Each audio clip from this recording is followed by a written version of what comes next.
The attorney's voice droned through the mansion's dining room like a death knell. Each word another blow to Margaret Hayes's already shattered dignity. "To my granddaughter Margaret, I leave $1. Laughter erupted immediately, sharp, cruel, echoing off the crystal chandelier overhead. Margaret's face burned as her cousins exchanged gleeful glances, barely containing their satisfaction. The attorney, Thomas Crawford, continued reading without pause, listing millions in assets, properties in 3 states, investment portfolios that would set her relatives up for life. All while Margaret sat frozen, her cheap polyester dress suddenly feeling even more obvious among the designer suits and silk blouses surrounding her. With trembling fingers, she accepted the single coin from the lawyer, a commemorative silver dollar with her grandmother's initials, E.H., engraved delicately on the edge. The metal felt cold and foreign in her palm. "That's it?" she whispered, more to herself than anyone else. Thomas Crawford met her eyes with an expression she couldn't quite read. "For now," he murmured, so quietly only she could hear. Margaret Hayes had always been the family disappointment, high school dropout, divorced waitress, mother fighting a losing battle for her children. And now, the recipient of a $1 inheritance while her cousins divided millions. But neither Margaret nor her smug relatives could possibly imagine how that single dollar would transform her life and give her back everything she'd lost. Within just 48 hours, everything would change. The fluorescent lights of Riverside Diner cast harsh shadows across Margaret's exhausted face as she refilled coffee cups with mechanical precision. Her feet ached, her back screamed, and the coin sat heavy in her apron pocket, a constant, humiliating reminder of her grandmother's final dismissal. "Order up, Maggie!" The cook's gruff voice jolted her back to reality. She balanced 3 plates along her arm, navigating between packed tables with practiced ease. The breakfast rush meant tips. Tips meant rent. Rent meant a fighting chance at next week's custody hearing, though even she knew it was futile. "Need a warm-up, honey?" she asked an elderly couple in boot 6. The woman nodded kindly. "Working hard today?" "Every day," Margaret replied, the words catching in her throat. Her twins, Lily and James, were spending the weekend with their father, Robert. The court-mandated schedule gave her only 2 weekends a month with her own children, a painful arrangement that might soon become even more restrictive if Robert's new lawyer had anything to say about it. Her phone buzzed. Thomas Crawford. Margaret frowned. What could he possibly want? She'd already received her inheritance. "I need to take this," she told her manager, slipping into the alley behind the diner. "Mr. Crawford, Ms. Hayes, your inheritance is incomplete." "What do you mean? I got my dollar. Everyone had a good laugh." "That coin is more than it appears. I need to show you something. Tomorrow." "I'm busy tomorrow. I have a custody hearing." "What time?" 9 a.m. "I'll pick you up at noon. This can't wait another day." Before she could protest, he hung up. Margaret stared at her phone, bewildered and angry. Another game, another humiliation. Whatever twisted joke her grandmother was playing from beyond the grave, she didn't have time for it, not with her children's future hanging in the balance. The courthouse loomed like a monument to everything Margaret had lost. Inside, the polished wooden benches were cold and unforgiving. She wore her best outfit, a navy dress from Goodwill and the only pair of heels she hadn't pawned last winter. Judge Patricia Novak entered, and the room stood. "Be seated," the judge said, adjusting her glasses. "This is a continuation of custody proceedings for Lily and James Hayes, minors aged 9 and 7. Margaret's public defender, Carla Mendez, squeezed her hand, but Margaret had already read the evaluator's report. It emphasized stability, financial security, consistent environment. All things Robert's six-figure income provided that her minimum wage job could not. Mr. Hayes provides health insurance, private tutoring, and has maintained the family home, Judge Novak read aloud.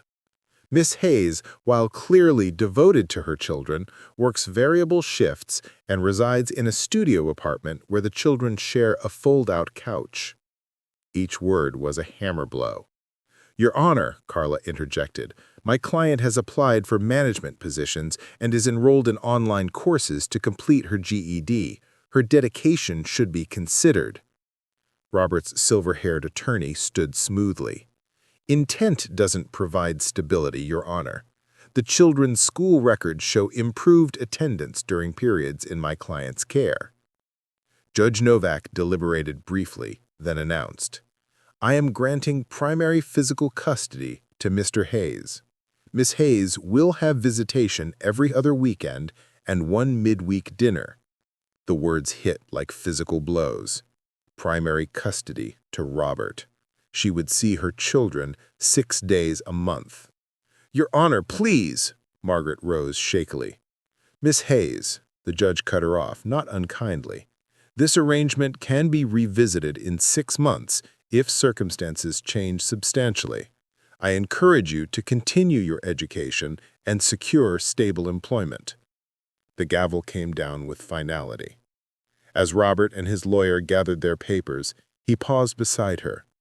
Maybe this will motivate you to get your life together, he said quietly. After they left, Margaret sat frozen, worthless, just like the dollar in her purse. Outside, rain began to fall. Margaret checked her watch.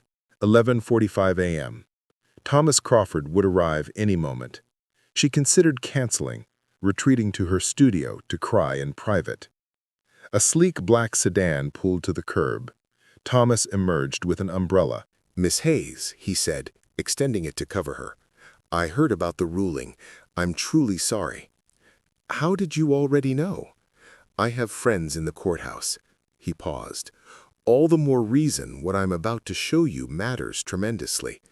I just lost my children. Whatever game... This isn't a game, Miss Hayes. Your grandmother, Elena, was many things, but cruel wasn't one of them. Please, give me 2 hours. What I'm about to show you could change everything, especially for Lily and James. Something in his voice made her nod. They drove in silence for nearly an hour, urban sprawl giving way to rolling countryside. The rain stopped, leaving everything glistening. Where exactly are we going? Margaret finally asked. Laurel County.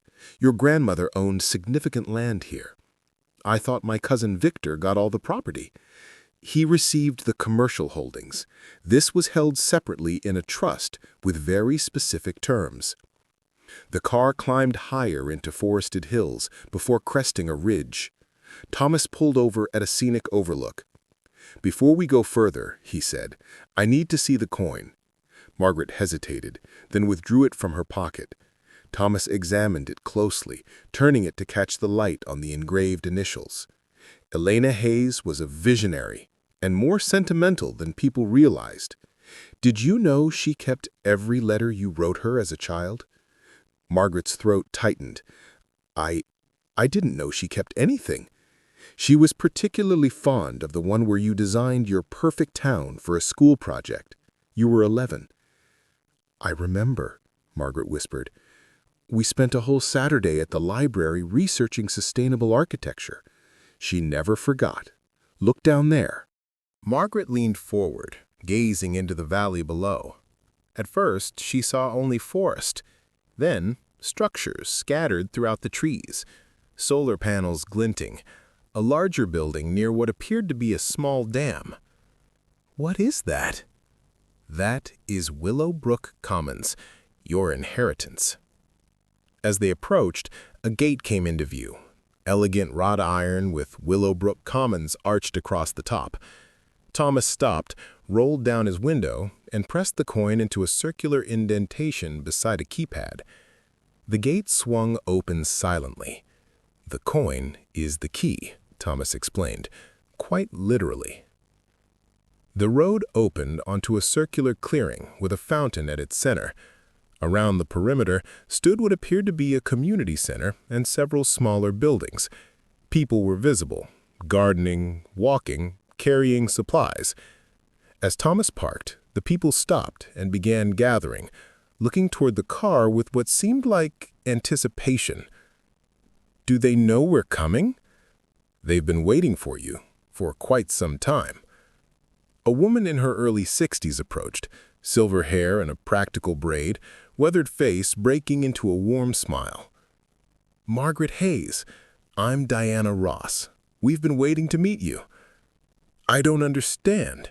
My grandmother left me $1. The dollar was the key. The trust couldn't be executed until you physically came here with it.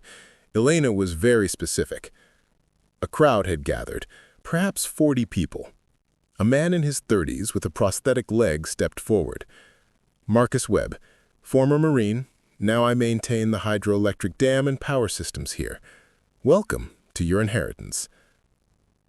Thomas retrieved a sealed envelope from his briefcase. Your grandmother left this for you. With trembling fingers, Margaret broke the seal. The handwriting was achingly familiar.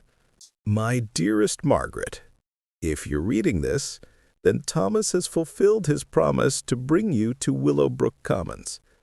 The dollar coin that seems so insignificant is actually the key to my true legacy, and now yours. Years ago, you showed me your vision for a perfect community, sustainable, cooperative, in harmony with nature. While others dismissed it as a child's fantasy, I saw wisdom in it. Over the last 12 years, I've been quietly building that vision into reality. Willowbrook Commons is home to 50 micro-homes, a community center, workshops, gardens, and a hydroelectric dam. More importantly, it's home to extraordinary people who share your vision, though they don't yet know it was originally yours. I've left the bulk of my fortune to Victor and the others because they value only money. But to you, my true heir and spirit, I leave something far more precious, a living legacy. The Willowbrook Trust owns this land and provides for its operations. As trustee, you will have both responsibility and resources to guide its future. Why the secrecy? True character reveals itself when people believe there is nothing to be gained. Your cousins would have feigned interest if they knew. You alone have the heart to steward this community. My legacy awaits. That has always been you, Margaret. With love and faith, Grandmother Elena. Margaret lowered the letter, tears blurring her vision. There's more to show you, Diana said gently. Unable to speak, Margaret nodded. The tour unfolded like a dream. 50 micro-homes nestled among trees, each around 400 square feet, beautifully crafted. Solar panels supplemented hydroelectric power. Community gardens flourished. Each resident contributes according to their skills. I was an ER nurse for 25 years. Now I oversee medical needs. Others teach, farm, build, maintain systems. How long have you been here? 7 years. I was one of the first. Elena found me when I was struggling after my divorce. This place healed me. They approached the community center, 2 stories with wide windows. Inside, a young woman with close-cropped hair and a camera approached. You must be Margaret. I'm Keisha Martinez, environmental journalist. I've been documenting the ecosystem restoration here. Everyone, give Margaret space. Diana gently intervened. She's had quite a day. Thomas stepped forward. Perhaps we should show Margaret the dam control station. That's where the coin's second function comes into play. The control station hummed with turbines. Marcus indicated a coin-shaped slot beside a panel. Your dollar is the physical key. Only Elena knew the digital code. She said her heir would know. Margaret inserted the coin. The panel illuminated. Enter passcode. What happens if I'm wrong? 3 failed attempts locked the system for 24 hours. Margaret closed her eyes. What code would her grandmother have chosen that only she would know? Then it came to her. The day they'd researched sustainable communities. She'd been exactly 11 years and 29 days old. Her grandmother had teased her about being a decade plus. Slowly, she entered her birth date, June 14, 1989. Access granted. Welcome, trustee. Marcus whistled low. She was right. You did know. The screen changed to display system overviews. In the corner, a notification blinked. Secure files available. Trust documents, Thomas explained. Everything you need to understand your role. The trustee cabin was larger than Margaret's studio apartment. Bedroom, office, kitchen, living area. Large windows overlooked the valley. Your grandmother stayed here when she visited, Diana explained. The fridge is stocked, fresh linens on the bed. Left alone, Margaret sank into the desk chair, emotionally exhausted. On the desk, framed photographs. One of herself as a child on Elena's lap, another of the valley before development. Her phone had no service. She needed to check on her children. A knock. Thomas stood at the door. The satellite phone is in the top drawer for emergencies. Regular cell service is at the communications building if you need calls. I need to check on my kids. Of course, I'll have someone show you. He paused. Margaret, there's something else. The trust includes a stipend for the trustee, $15,000 monthly, plus healthcare coverage and educational funds for your children. Margaret's hand flew to her mouth. $15,000 a month. Elena was clear. The trustee's well-being was paramount to the community's success. After he left, Margaret sat in stunned silence. With that stipend, she could provide everything the court demanded. She could petition for custody review immediately. Using the satellite phone, she called Robert. Margaret, where are you? Your phone's been going straight to voicemail. At a property my grandmother left me. There's no cell service. I wanted to check on the twins. A pause. They're fine. Lily had a meltdown at bedtime, but she settled. Can I talk to them? They're asleep. Listen, about the hearing, I'll be petitioning for a review. My circumstances have changed significantly. Because of a $1 inheritance? Sarcasm dripped from his voice. There was more to it. I have to go. Please tell Lily and James I love them. She hung up, hands shaking. Tomorrow, everything would begin to change. Rachel woke to sunlight streaming through windows. For a moment, she forgot where she was. Thomas presented their case methodically. The trustee position and stipend, secure housing, educational opportunities, community support, and, most compellingly, the children's own expressed preference to live primarily with their mother. Robert's attorney presented a muted case, acknowledging changed circumstances while arguing for balanced time-sharing. Then Robert himself spoke. Your Honor, while I cherish my time with my children, I have observed their enthusiasm for the community their mother now leads. James's engagement with engineering programs has ignited academic passion I've tried to foster for years. And Lily, he smiled slightly, has become a budding environmentalist with strong opinions about composting. Gentle laughter rippled through the courtroom. What are you suggesting, Mr. Hayes? Judge Novak asked. That the children's best interests might be served by primary residence with their mother during the school year, with significant time at my home during breaks and weekends. I request their education remain at current schools, approximately 30 minutes from Willowbrook. Margaret stared at her ex-husband, stunned. Judge Novak nodded thoughtfully. Miss Hayes, your response? I'd be amenable to that arrangement, Your Honor. Educational continuity is important, and I'm prepared to handle the commute. After brief deliberation, Judge Novak returned. Based on the evidence and the admirable cooperation between parents, I am modifying the custody order. Miss Hayes shall have primary physical custody during the school year. Mr. Hayes shall have the children every other weekend, one evening weekly, plus 3 weeks in summer and alternating holidays. Outside the courtroom, the children bounced with excitement. As they chatted with Thomas, Robert approached Margaret. "Thank you," she said. Robert shrugged. "I've been thinking these past weeks, watching the kids light up when they talk about that place. It reminded me what matters." He paused.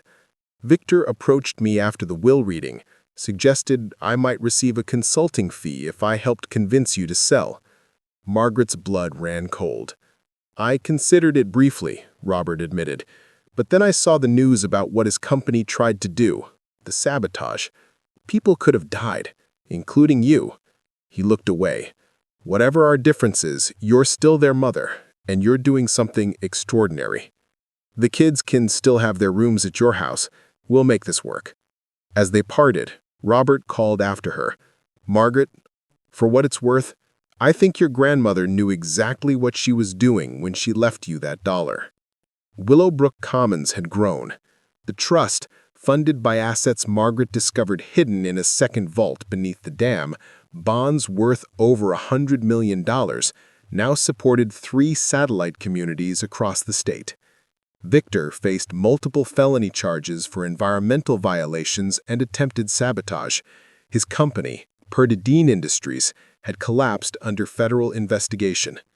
Margaret stood on the porch of the trustee cabin, watching her children play in the meadow below with other community kids. Lily was teaching them her butterfly identification system. James was demonstrating his latest drone design. In her hand, she held the silver dollar, now mounted in a small frame. Tomorrow it would be displayed in the community center's entrance, but tonight she wanted one last moment with it. "Thank you," she whispered to her grandmother's memory, "for believing in me when no one else did, for seeing what I could become." From a single dollar, an entire world had grown. A family reunited, a future secured, not just for her children, but for generations to come. Inside, James called out, "Mom, Lily's hogging the good markers again." Margaret smiled. Some things never changed, and that was perfectly fine.